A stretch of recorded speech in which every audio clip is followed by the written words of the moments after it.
Olá, muito bom dia a você que nos acompanha aqui pelo site Notícias Agrícolas. Aliás, boa tarde, já estamos falando aí por volta do meio-dia desta quarta-feira.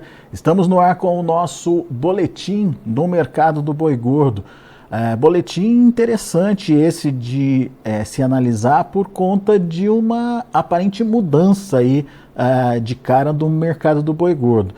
Aquele momento de pressão, aquele momento de continuidade de queda, parece que está passando. E a gente vai entender um pouquinho dessa nova expectativa. A gente está falando de expectativa porque ainda precisa se confirmar e se configurar outros cenários pela frente, mas tudo indica que temos uma condição mais firme, pelo menos nesse momento, para as cotações da arroba do boi gordo. Quem traz mais detalhes para a gente é o meu amigo Iberville Neto, lá da HN Agro. Está aqui já o Iberville na tela com a gente. Seja bem-vindo, meu caro. Obrigado por nos ajudar a entender um pouco mais dessa dinâmica de mercado.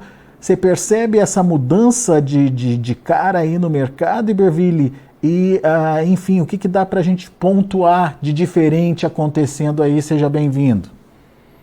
Olá, Alexander. Olá a todos. É um prazer, Alexander. Alexander, a semana ela começou um pouco mais firme do que as últimas. Eu diria que em alguns meses foi a semana que começou mais promissora para o mercado do boi gordo. A gente não está falando do mercado explodindo, mas o mercado está cada dia mais brigado do ponto de vista de oferta de gado. Então isso deu uma diminuída nas escalas em geral.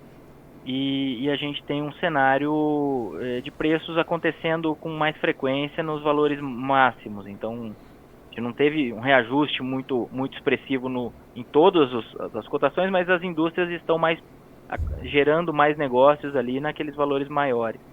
E claro, sempre as informações de valores um pouco discrepantes para cima, né? Mas agora a cara do mercado mudou um pouco para cima. Até que ponto isso vai se sustentar, a gente tem que acompanhar. Foi um início aí, um primeiro indício essa semana, mas positivo. Agora a gente tem a primeira quinzena colaborando com o escoamento, as vendas no final de semana prolongado, nós não temos informação de que elas foram exuberantes, mas tem alguma reposição a ser feita aí nos próximos dias, pensando no final de semana pós-pagamento de salários. E daí o Iberville parou para analisar o que já aconteceu e que poderia estar justificando essa possível mudança aí de cenário de preços. E o Iberville chegou a algumas conclusões, tanto em relação à oferta quanto em relação à demanda. Vamos pontuar, Iberville, esses fatores aí que podem ter deixado esse mercado ou podem ter gerado essa condição mais firme para o mercado nesse momento? Vamos lá, Alexander. Alexandre, a gente pegou os dados parciais aqui do CIF. Eu digo parciais que esses dados eles vão sendo atualizados por um tempo ainda, mas como o mês já está fechado, já dá para a gente começar a dar uma olhada neles, né? E aí a gente teve uma queda nos abates totais de 8,1% na comparação com fevereiro. Tá? Quando a gente pega o abate só de fêmeas, ele diminuiu 13,3%. E nos abates de fêmeas seria o meu destaque. Porque quando a gente fala de fêmeas, no último ano, em março, a gente teve um aumento de 14,3% nos abates de fêmeas. E em 2022, em março, a gente teve um aumento de 14,2% no abate de fêmeas. Isso então, a gente está comparando março com o mês anterior de fevereiro, certo? Isso. De fevereiro para março, em 22, subiu 14%. E de fevereiro para março, em 2023, subiu 14%, arredondando. E agora caiu 13%. Isso, abate de fêmeas. E isso tem um ponto importante, porque a gente não tinha uma queda mensal no abate de fêmeas desde setembro. Em setembro houve uma queda, aí de outubro até fevereiro os abates vinham só aumentando mês a mês. Então mais um ponto. Outra questão que eu acho que vale um destaque é que a gente está falando da primeira queda de participação de fêmeas em 12 meses para abate CIF, pelo menos desde janeiro de 2023. E por que eu estou falando de janeiro de 2023? Porque esses dados CIF, com esse detalhamento que a gente está usando nessa análise aqui, eles começam em janeiro de 22. Então, só em janeiro de 23 a gente tem um ano fechado para comparar e para fazer esse acumulado do abate de fêmeas. tá? Então, voltando, em março de 2024, se a gente pegar tudo que foi abatido de machos e fêmeas nos 12 meses anteriores, foi o primeiro momento em que houve uma queda da participação, tá? Então, isso aí, apesar de parecer que a gente está falando de março, a gente não está falando de março, a gente está falando dos 12 meses anteriores. Ou seja, não é como se fosse uma média móvel, como se fosse não, é praticamente uma média móvel do abate de fêmea. E é a primeira mudança, como eu comentei, em toda a série aqui que a gente tem, que são 16 meses corridos. É confirmação de que o ciclo virou? Não, mas é mais um ponto na direção de que a gente está próximo desse mercado um pouco mais enxuto aí do ponto de vista de oferta. Que já começou a diminuir, a oferta, então. Isso tem acontecido com machos também ou só com fêmeas, Iberville? O abate de machos em março caiu 4,2% na comparação com o mês anterior. Quando a gente compara com 2023, o primeiro trimestre aí, ele ainda está com um abate elevado, né? A gente está com 23% de aumento no abate geral, sendo que o abate de fêmeas foi 26% maior. Só que esse abate acumulado, ele era 38% maior no primeiro bimestre. Uhum. Então a gente está tendo uma certa acomodação.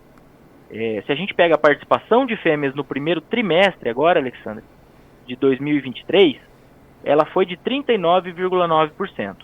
Isso aqui, tudo que eu estou falando é CIF. Então, de janeiro a março de 23, as fêmeas compuseram 39,9% dos abates. Agora, em 24, elas compuseram 40,9%. Aqui eu estou comparando trimestre com trimestre. Tá. Aumentou um ponto percentual. Tá? Mas o que eu quero mostrar aqui? É que de 22 para 23, aumentou 5,8 pontos percentuais a participação de fêmeas. Então, realmente, sob as diversas visões aqui, a gente está tendo essa desaceleração, em alguns casos, o início de uma inversão. Se isso vai ser um repique e vai mudar, a gente tem que acompanhar. Agora, essa questão, por exemplo, de acumulado em 12 meses, como a gente está falando de 12 meses, ela é mais, vamos dizer, ela mostra mais coisa para a gente do que quando a gente pega essas outras variações mês a mês. Legal. Então, Agora, para essa tendência se confirmar, a gente teria que ver um final de safra também com menos oferta. Você vê essa possibilidade, Iberville, de acontecer?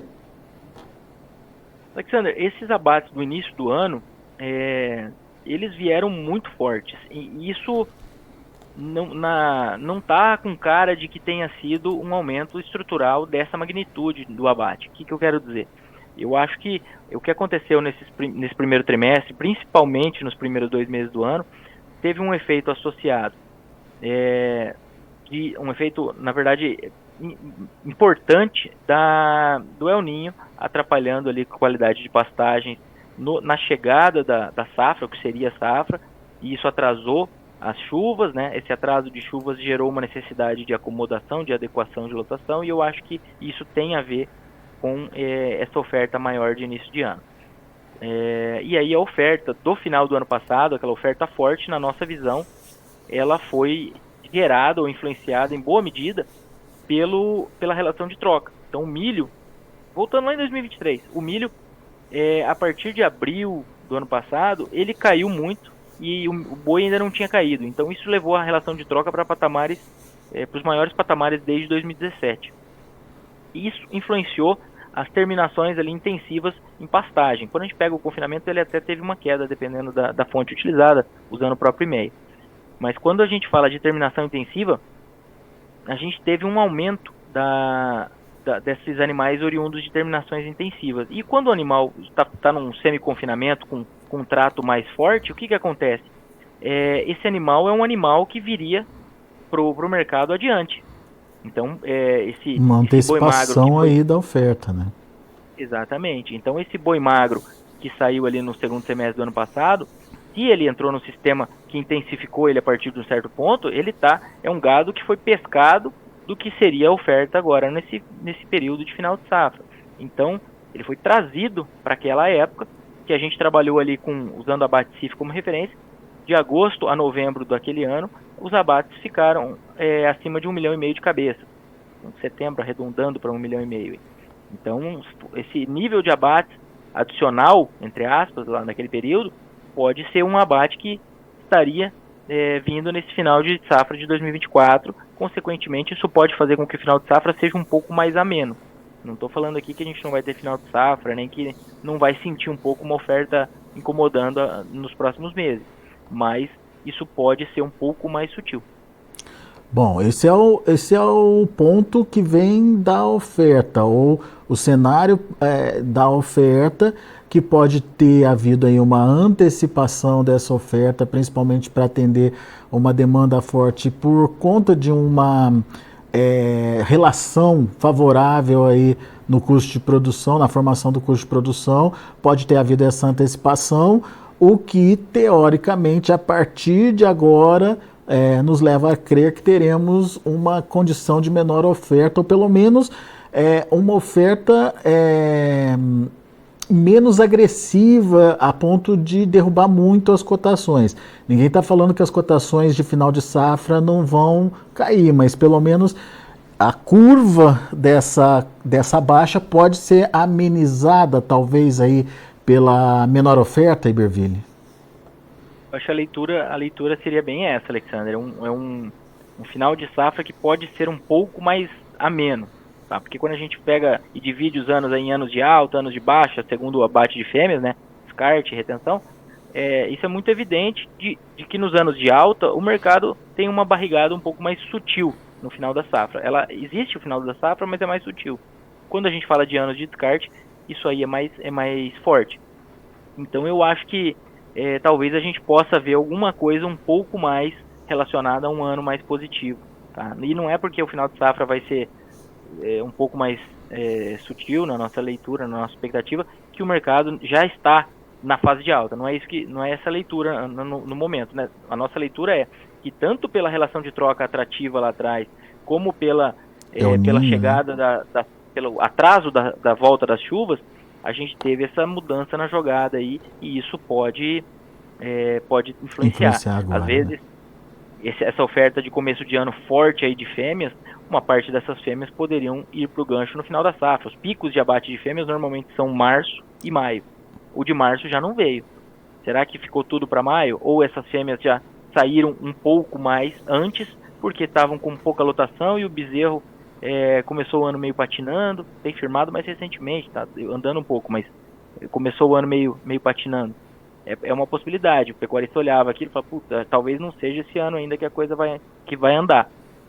Olha, a lotação está apertada, sabendo que a seca daqui uns meses chegaria, abater um pouco mais de fêmea.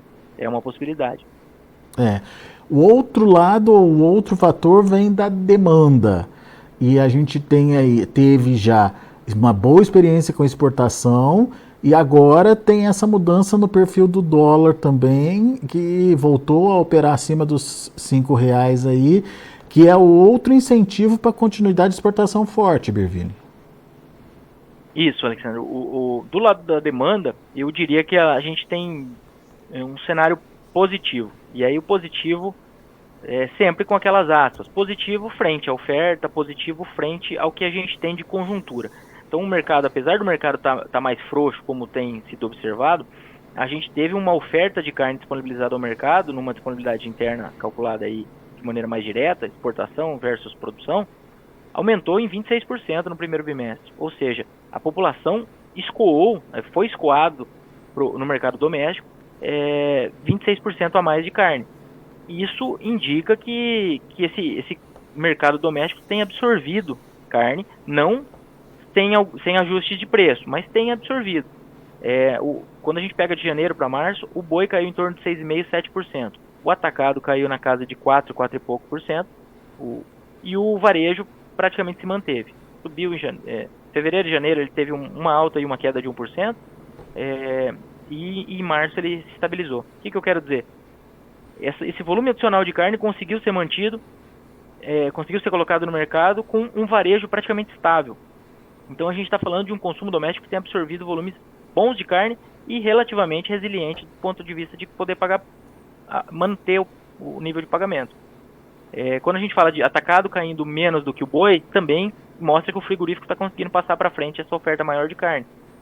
E aí o boi, ele do outro lado no elo ali frigorífico boi, está a questão da oferta tradicional, né? Então eu diria que os males da precificação do boi gordo esse ano e tem sido o mal, né? Tem sido a oferta. E aí a gente com esses números de março começa a ter uma sinalização um pouco mais promissora. Sempre a conferir se isso vai se confirmar, se isso vai se manter, né? Mas vamos dizer, é um início, é uma sinalização de algo positivo. Se vai se confirmar, é algo que a gente tem que acompanhar. Ou seja, a demanda interna ajudou e a exportação também ajudou aí. Temos, então, Iberville, uma cara nova se projetando. Mas quando que a gente vai confirmar, na sua opinião, que temos essa virada de tendência, ou que pelo menos temos essa condição de menor pressão aí nos preços a partir de agora? Sandro, eu diria, sem a pretensão de tentar desenhar o mercado, mas eu diria que esse pedaço de abril agora a gente tem espaço para o mercado dar uma andada. Isso pode inclusive trazer oportunidade de hedge para quem está pensando em confinar, quem está pensando em travar. Como a gente está perto de uma mudança de cara do mercado, a nossa sugestão na nossa leitura, não é uma indicação, mas a nossa sugestão, né, considerem possibilidades que permitam aproveitar a alta. Então, por quê? Se eu vou travar esse mercado, trava um valor mínimo, mais perto, às vezes até do custo, para baratear um pouco, se eu vou comprar uma opção de venda. Por quê? Porque se o mercado der uma andada maior, não é que eu estou falando que ele vai necessariamente andar, mas se andar, o produtor está exposto. Porque daqui em diante, em algum momento, esse mercado vai andar. A gente não está tentando acertar quando, mas esse posicionamento de não ficar travado em preço fixo, eu acho que é uma estratégia que pode evitar com que ele perca, evitar que ele perca uma alta. Agora, se não tem essa opção, não tem essa possibilidade, não é porque o mercado está sinalizando algo mais positivo que ele também vai entrar no risco, no caso do confinamento, que é uma atividade com data para começar e terminar, né? Agora, voltando ali para o desenho do mercado, abril, na nossa visão, tem espaço para dar uma andada, e aí a gente vai ter o final de safra, que embora possa ser um pouco mais sutil, ele vai provavelmente dar uma patinada no mercado, fazer o mercado dar uma sentida. E aí, no segundo semestre, que a gente tem talvez espaço para esse mercado andar um pouco mais. Muito o próprio bem. mercado futuro, ainda que não esteja dos mais otimistas, ele aponta para uma curva positiva, né? Uma curva interessante frente aos preços atuais. Muito interessante bem. Não, historicamente não é uma alta das mais fortes, mas a gente está falando aí de R$13 daqui até outubro de alta. Então, pelo menos não é aquela curva descendente que em alguns casos, nesses últimos anos, foi vista. Ô Iberville, a gente está falando de mudança de cara aí do mercado. Tem gente que já está querendo ver o boi voltar para os patamares lá dos 280. Olha o Zé Mendes aqui participando com a gente lá da Bahia. Obrigado, Zé Mendes, pela participação. Quando que o preço do boi gordo volta a 280 e o bezerro volta a 2.000? Aqui, por enquanto, o bezerro está 1.100 e o boi gordo 230. Ele está falando lá da Chapada Diamantina, lá no centro da Bahia. Ou seja, está na expectativa já de volta dos velhos tempos, Iberville. O mercado, 280 na próxima fase de alta, sem... Gente, a bola de cristal não existe, tá? Eu não acho que eu tenho, eu tô só... Pelo que acontece, como a gente vai sempre falando de valores nominais na cabeça, então esse 280, quando ele voltar, ele vai ser ainda muito menos do que o 280 que foi lá no início do ano passado, por exemplo, um pouco antes. Então a gente está falando de um 280 nominal muito, muito razoável de acontecer nessa fase de alta. Agora, quando isso vai chegar é sempre a dúvida, né? Mas durante essa próxima fase de alta, a gente ter o 280 de volta, eu acho bem razoável. Bem razoável, sim. Mas não para os próximos meses, calma lá, vamos com calma, né, Iberville? A Bahia teve um cenário de chuvas impressionantemente fraco no ano passado, né? Eu estive lá em janeiro e o pessoal estava feliz lá que as chuvas estavam começando a dar as caras. Até eu tenho que torcer para que tenha continuado esse ritmo lá. O Reinaldo Gomes está participando aqui com a gente lá de Rondônia, lá de Buritis. Abraço aí para você, Reinaldo. Ele está dizendo que Rondônia deu uma leve alta essa semana. Bezerro 1.500, bezerro 1.500 e não dá para entender aqui, 1.000 a 1.100, deve ser fêmea, né? A bezerra, Então, 1.500, exatamente. bezerra 1.000, 1.100. Isso, bezerro 1.500, bezerra 1.000 a 1.100, é isso mesmo. Alexandre, até um ponto que a gente tem comentado ontem a gente está aqui em Goiânia agora e estou indo para Mineiros amanhã. Tem falado com o pessoal que usar alguma estratégia de suplementação, algum confinamento, alguma parceria nesse momento pode ser interessante. Claro que o confinamento, quando eu falo de confinamento, eu estou sempre olhando aquele meu custo e eu tenho que ver a operação completa. Se ela não estiver positiva, desconsidere, né? Mas como cada caso é um caso, pode ser uma estratégia interessante colocar um pouco de gado para fora da fazenda e manter essas arrobas novas aí, como o Reinaldo está falando, essas arrobas mais baratas, né? Embora o bezerro tenha dado uma andada um pouco em algumas regiões, a gente ainda está falando historicamente de um bezerro barato. E aí deixar esse bezerro, essa arroba na fazenda exposta a um mercado mais positivo, que é mais ou menos a mesma lógica de comprar uma opção de venda, que só te protege, mas te deixa exposto à alta. Muito bem. O pessoal da APPM está comentando aqui, show de entrevista, parabéns, obrigado aí pela participação. O Renan Araújo, Iberville, como você consegue ver abate CIF mensal por categoria? No site do mapa só tem bovinos em geral. Segredos de analista. O bom analista tem lá os seus segredos, não é isso, Iberville? Não, mas a gente...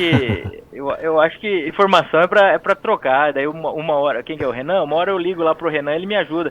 Renan, se quiser entrar em contato aqui, a gente eu te dou uma orientada onde que acha os dados, mas é no próprio site do mapa, pessoal. Existem lugares diferentes, né? Existem locais onde tem geral e locais onde tem por categoria. Isso não existia até 2022. Por isso que quando a gente vai falar aqui, a série às vezes é um pouco mais curta. Antes realmente era o abate mais global. O Gilberto quer saber onde você vai palestrar lá em Mineiros. Ele quer participar. Gilberto Freitas. Opa, Gilberto. Posso fazer uma propagandinha aqui então, Alexandre? Fica à vontade. Deixa eu só achar aqui, pessoal. Mas em Mineiros a gente está fazendo um circuito de palestras com o pessoal da MFG, que é um confinamento de parceria, né? Tem parceiros, é o maior confinamento do Brasil, inclusive. E em Mineiros a gente vai estar... Deixa eu só achar aqui para não perder essa chance, senão o pessoal vai ficar chateado comigo. Tá nesse espaço aqui e não falar, né, Alexandre? Pois é, então. Enquanto você acha aqui, deixa eu passar a informação do Alexandre, Reinaldo. Eu não vou... Deixa eu só resumir aqui pro Gilberto. Gilberto, entra no Instagram da MFG, por favor, que ali eles têm toda a programação. MFG Agropecuária. Tá? E aí onde é que vai ser? Vai ser amanhã às 7 horas. Amanhã a gente está, inclusive, em trânsito para lá. Boa. Depois a gente também, se você tiver, Iberville, manda aqui e a gente deixa ali abaixo da entrevista ali para o pessoal poder saber direitinho. Mas o Reinaldo Gomes está dizendo que o Reinaldo é lá de Rondônia, né? Que o boi 190 novilha, 180 vaca e 170 para 30 dias. Rodrigo Mendonça pergunta, será que já podemos esperar os 250 nas praças de São Paulo? Tá todo mundo querendo ver o boi subir, Iberville. Bom, pensando no Rodrigo aí, 250, Rodrigo, se tiver boi para vender para dezembro, tem o 248 em São Paulo. Então, isso é uma coisa que a gente tem que, o pecuarista que eu digo, né, ele tem que ter em mãos o mercado futuro, mas para usar, porque às vezes ele olha, o mercado futuro para outubro desse ano já deu indicação ali de 260, se não me falha, em dezembro do ano passado, novembro, dezembro. Só que se o pecuarista olhar aquilo, se programar, se posicionar, mas não travar, ele está só usando uma esperança que apareceu no mercado futuro. Agora que o Danilo tá querendo um 248, por exemplo, se servir para o sistema dele, o 248, com a rentabilidade que ele quer, ele consegue travar. Só que aí ele tem que travar valor fixo, né? Para travar no mercado de opções, ele provavelmente vai conseguir travar um valor um tanto abaixo disso. E como a gente está falando de dezembro, uma distância muito grande, isso encarece muito a opção, né? A opção, normalmente, ela fica viável, fica mais interessante no horizonte aí de 3 meses. Uhum. Danilo Camelo, como está a rentabilidade para o confinamento, mesmo o mercado futuro estando tão convidativo? tem ponta para amarrar a venda? Danilo, aí depende vamos dizer, da tua disponibilidade. Quando a gente fala de quem já tem o boi magro, é só dar uma acelerada naquele animal terminado, a relação de troca com o milho está no melhor patamar dos últimos 3 anos. Então, isso automaticamente deixa a dieta mais, como um todo, mais interessante. O milho, se a dieta tem menos milho, ele influencia o resto. Ou, normalmente, ela tem muito milho e é basicamente o custo da dieta. Basicamente, o principal de longe. Quando a gente fala de boi magro, aí a relação de troca está um pouco pior do que no ano passado, mas um pouco pior, na verdade, do que os 2 últimos anos e melhor do que em 2021. Quando a gente mistura milho e boi magro e faz uma relação composta, ela está mais ou menos no mesmo patamar do ano passado. Só que com a diferença que o ano passado a gente tinha um mercado futuro um pouco mais largado. Agora a gente tem um mercado futuro que aponta para preços mais positivos. E esses preços, sendo utilizados efetivamente, eles estão gerando resultados. Claro que aí o quanto esse produtor vai achar que é uma taxa mínima atrativa, isso varia de caso a caso, né? Mas a conta tá fechando principalmente pela alimentação, tá? Seria o destaque positivo para esse ano, mas pensando em milho, a gente tem que ficar de olho nesse milho também. A gente, mesmo com a safrinha se desenvolvendo bem e a gente indo para um cenário mais, vamos dizer, mais consolidado de safrinha no Brasil, fora Paraná e Mato Grosso do Sul, a safrinha está relativamente indo bem, a gente ainda tem um estoque final justo. A gente não está falando de um estoque final folgado no Brasil, e tem os Estados Unidos com redução de área que começaram a plantar agora. Começou a plantar até num ritmo dentro da média histórica, um pouquinho acima, mas o primeiro relatório de plantio saiu essa semana. A gente tem que acompanhar o que vai acontecer lá. Muito bem. O Rodrigo Mendonça, que é lá da região de São Paulo, ali, das praças de São Paulo, ele está dizendo que na região dele começou bastante a procura aí de boi para coxo. Parece que vem melhoras por aí, a expectativa dele, enfim. Vamos esperar para ver. Acompanhando, né? Rodrigo. Mas essa questão que você colocou do custo de produção do confinamento é muito importante. Principalmente porque o milho chegou a baixar bastante com aquela expectativa de aumento de área, de subir bastante, aliás, com a expectativa de redução de área de milho safrinha. Depois parece que o milho safrinha deu uma evoluída boa e o milho voltou a cair e agora está subindo de novo, né, Iberville? Tem alguns entraves aí por algumas regiões que podem tornar esse custo mais caro do milho, né? Alexander, quando a gente fala Mato Grosso do Sul, Paraná, tem informações de compradores que simplesmente não estão vendendo, saiu uma notícia hoje de ampliação acabei de receber aqui de um amigo a ampliação de capacidade de produção de etanol ali em Mato Grosso do Sul, a Impasa, se não me engano, vai passar de 7,5 para 12 milhões de toneladas de capacidade de processamento, né? Menos milho para ração e mais para energia, né?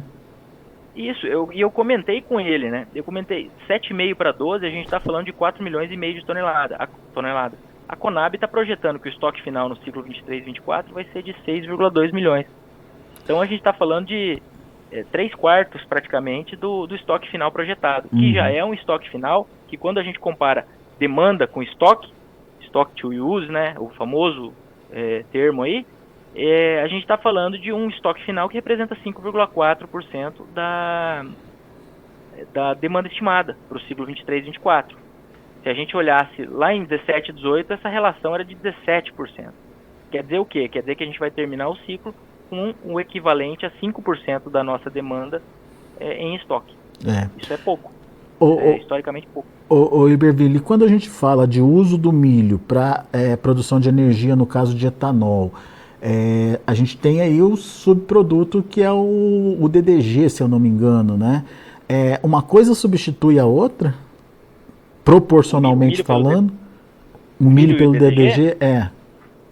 O DDG, Alexandre, que, assim, dentro do meu conhecimento, que não é minha área, né? Mas assim, o que acontece? O milho, ele entra no processo de produção de etanol, então dali sai carboidrato, sai um pouco de energia via etanol, fermentação e etc.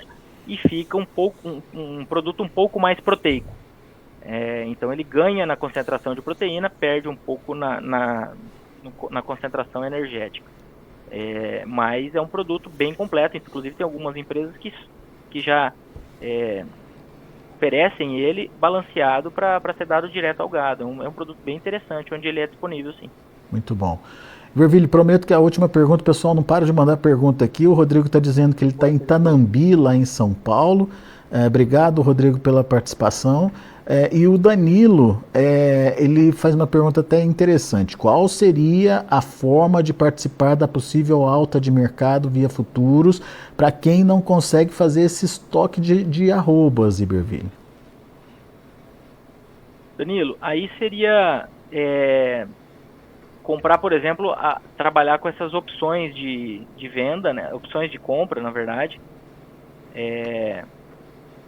Vamos dizer, desculpa. Você poderia estar posicionado em comprado no mercado futuro, mas aí tem a rolagem de posições, uma situação mais técnica, que nem é também o meu foco. Tem agora a ETF, se não me engano, que é o termo que você pode participar em longo prazo do mercado futuro do milho e do boi, que são produtos novos da B3, são interessantes, que também precisa dar uma olhada nos detalhes técnicos ali. E se você tiver alguma arroba, você só se proteger da baixa, você se protege comprando uma opção de venda, e você pode comprar uma opção de compra. Se você comprar uma opção de compra e o mercado subir, você vai estar apto na bolsa a comprar naquele preço que você tinha comprado essa opção, o strike, né? Então se você tiver comprado como opção de compra, a hora que o mercado subir, você vai receber. Do mesmo jeito que quando você compra uma opção de venda, quando o mercado cai, você recebe. Só que geralmente a gente considera a opção de venda como hedge. Então você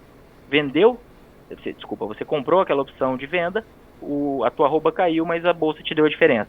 Se você só tiver comprado numa opção de compra, aí você pode participar dessa alta, mas aí a gente tem que só ressaltar que eu estou, vamos dizer, dando esses exemplos, né? Isso não é a indicação, não é uma indicação, até porque a opção ela vai ficando cara se for ficando muito distante, e se ela ficar curta, ela diminui a tua probabilidade de pegar essa alta, porque o tempo vai ser menor.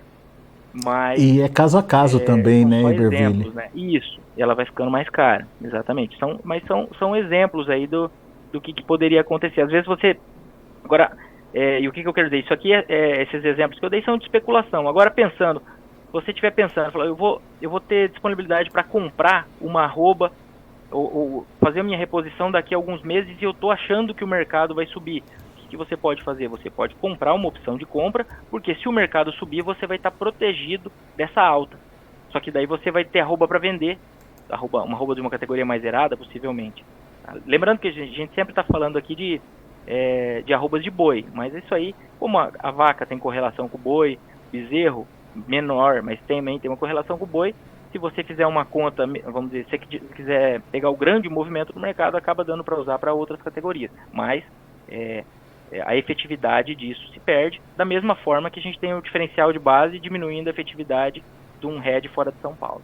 Se eu faço hedge para boi querendo acertar a vaca, eu acerto parcialmente. Se eu faço um hedge em São Paulo querendo acertar Goiás, eu faço parcialmente. Se o diferencial abrir, eu não ganho tudo, se o diferencial fechar, acaba sendo benéfico. Muito bom. Meu caro Iberville, muito obrigado aí pela disponibilidade de estar aqui com a gente. Como vocês sabem, o Iberville está viajando aí pelo Brasil para dar palestras, enfim. Hoje você está onde, Iberville? Eu estou em Goiânia. Goiânia e amanhã em Mineiros, né? Indo para Mineiros, isso. Goiânia e amanhã indo para Mineiros. Muito bem. Então, obrigado por fazer essa parada aí e nos ajudar a entender um pouco mais o mercado. E obrigado também ao pessoal que está participando com a gente aqui pelo chat do YouTube. É sempre boa essa participação, é sempre interessante poder fazer essa troca junto com os nossos analistas que nos ajudam aqui no Notícias Agrícolas. E para você que está no YouTube, não se esqueça de fazer a inscrição aqui no canal, isso é muito importante para a gente bater a nossa meta aí de chegar nos 100 mil inscritos. Estamos evoluindo nessa meta e estamos próximo dela já. E deixar o seu like, seu joinha, que é muito importante aí para a gente também. Ao meu amigo Iberville, meu muito obrigado. Fica o convite para estar aqui mais vezes, para nos ajudar mais vezes aí a desvendar os mistérios aí do mercado do boi gordo, Iberville. Obrigado, Alexander. Obrigado a todos. Alexander, eu estava procurando o link só para deixar, no CDL de Mineiros, tá? Amanhã às 19 horas. Beleza, tá? Fica o convite então, 19 horas, CDL lá de Mineiros, Iberville, presencialmente para você lá trocar uma ideia. Quem perguntou onde que vai ser? O Gilberto. Viu, Gilberto? Vai lá então, fala que você viu aqui o Iberville Notícias Agrícolas e troca uma ideia com ele lá. Aproveita, tá bom? Valeu, gente. Obrigado pela participação e pela audiência. Obrigado, Iberville, mais uma vez. Grande abraço para você. Até a próxima. Até mais, pessoal. Obrigado, Alexander. Um abraço. Valeu. Tá aí, Iberville Neto, HN Agro aqui com a gente, trazendo as informações do mercado do boi gordo, trazendo informações muito interessantes, pertinentes aí, baseado em contas feitas pelo Iberville. Será que temos realmente uma antecipação das ofertas de animais? Março já foi um termômetro de que isso pode estar acontecendo. Recuo no abate de fêmeas, recuo no abate de machos, recuo de forma geral aí nos abates. Será que isso é uma tendência aí para os próximos meses também? Vamos esperar para ver. Mas o Iberville explicou que esse animal que poderia ser colocado aí à disposição do mercado no final de safra pode ter sido antecipado lá naquele momento, lá no ano passado, no segundo semestre do ano passado, onde a gente teve uma relação bastante interessante para o pecuarista, né? Principalmente em relação a custo de produção, por conta de um custo mais barato. Pode ter tido essa antecipação, portanto, desses animais, e agora, ao invés de uma queda muito forte aí nos preços nesse final de safra, o que é comum diante de uma condição normal de mercado, a gente pode ver uma redução mais amena aí nas cotações. Ninguém está falando aí de voltar ao movimento de alta, mas pelo menos de uma queda um pouco menos agressiva aí para esse final de safra. Vamos esperar para ver. Deixa eu passar os preços para vocês, como estão os negócios lá na B3, Mercado Futuro nesse momento, de olho na tela. Abril, R$ 231,90, caindo 0,04%. Pouquinha queda. O maio, R$ 229,45, queda de 0,02%. O junho, R$ 230,20, junho está subindo 0,17%. O julho, R$ 234,05, uma alta aí de 0,11%. Mercado, portanto, sem um rumo definido aí para os preços. Indicador CPEA fechou o dia de ontem a R$ 228,60, com alta de 0,24%. São os números do mercado do boi gordo. A gente vai ficando por aqui. Agradeço muito a sua atenção e a sua audiência. Notícias agrícolas, informação agro relevante e conectada.